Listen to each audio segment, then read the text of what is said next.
the Second World War, there was an uprising by the Kikuyu people who wanted their land back. The Kikuyu were herded into concentration camps and fortified villages, almost the entire population of over 1 million people.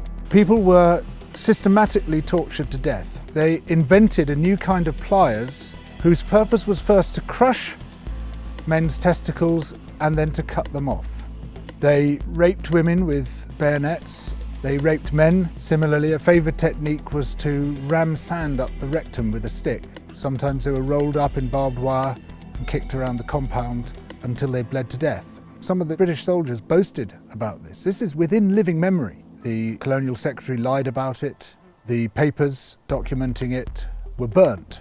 The impact of the rich and powerful nations has been so phenomenally murderous and destructive that it has been completely airbrushed from our national consciousness.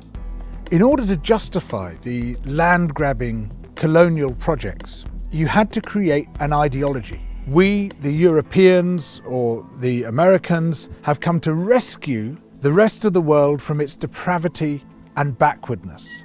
But in order to do that, you have to be able to demonstrate that the rest of the world is depraved and backward. From this arose the racism that is still with us today. It was a necessary component of the colonial project. Some people might claim, well, okay, we broke a few eggs to make this omelette. It's as if all those human beings were eggs. But look at the omelette, isn't it fantastic? Look, we made this fantastic omelette. Forget about all that unpleasant stuff and let's just celebrate where we are.